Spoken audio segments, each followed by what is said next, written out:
The global rise in infections resistant to antibiotics is considered one of the most urgent global threats to human health. Indeed, it's been called the health crisis of our generation. In the United States alone, antibiotic-resistant infections, such as Clostridium difficile, CDIFF, carbapenem-resistant Enterobacteriaceae, CRE, and Neisseria gonorrhoeae, are responsible for more than 2 million illnesses, and at least 23,000 deaths, each year. The human cost of those illnesses is immense, but so is the economic cost, an annual hit to the U.S.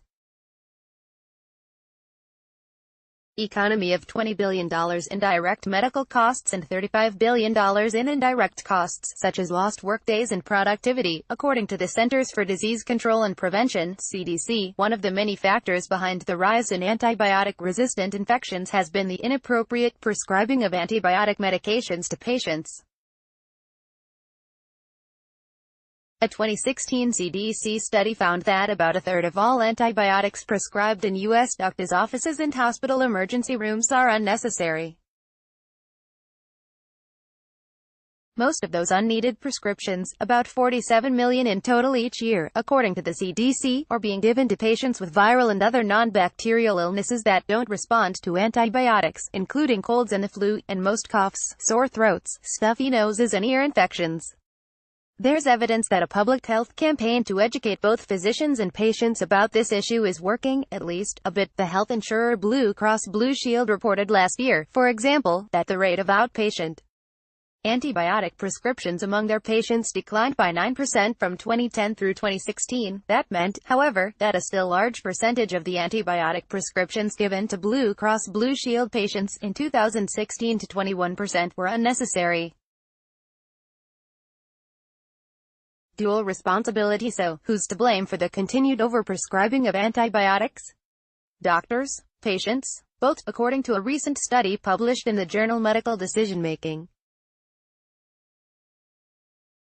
The study surveyed 149 clinicians, including doctors, nurses and physician assistants, 225 patients at 2 large urban hospitals and 519 other adults through a national online website, Amazon's Mechanical Turk platform, about their knowledge and expectations regarding antibiotics. All participants lived in the United States. The surveys revealed that a significant proportion of patients and their healthcare providers have a "why not take a risk" attitude about antibiotics, even when they're fully aware that the drugs aren't indicated for the patient's illness. It's an attitude that often overrides any concerns about the drug's potential side effects, which include allergic reactions, sometimes serious ones, rashes, yeast infections and diarrhea. And it certainly overrides the broader concern about the growing antibiotic resistance crisis. Specifically, the study found that 48% of the clinicians it surveyed, 78% of the hospital patients and 49% of the other adults expressed the belief that as long as there was a possibility that the patient might get better, no matter how irrational that belief was, they might as well give it a try. The problem is that patients, but more surprisingly clinicians, are not fully recognizing the potential harms from antibiotic use, said Eiley Klein, one of the study's authors and a mathematical ecologist and epidemiologist at the Center for Disease Dynamics, Economics.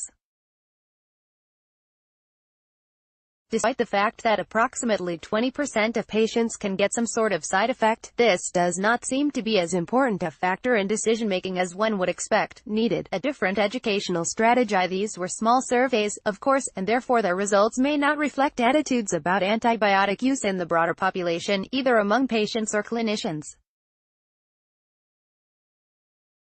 Still, the fact that antibiotics continue to be overprescribed in such large numbers suggests that such attitudes are widespread. Klein and his co-authors say that new educational strategies are urgently needed. Rather than focusing on teaching patients the difference between bacterial and viral infections, which the surveys found many people already knew, a better approach, they say, might be to reframe the choice that the patient has to make between remaining sick or potentially being qualitatively worse off. It's not clear, of course, whether that educational approach would work. Still, it's worth a try, say the researchers. Given the urgency of the current global antibiotic resistance crisis, the most important driver of antibiotic resistance is antibiotic use, said Klein. Eliminating unnecessary antibiotic use would eliminate unnecessary harms to patients. and help reduce the spread of antibiotic resistance, which threatens the medical gains of the last century. FMI. You'll find an abstract of the study on the medical decision-making webpage, but the full paper is, unfortunately, behind a paywall.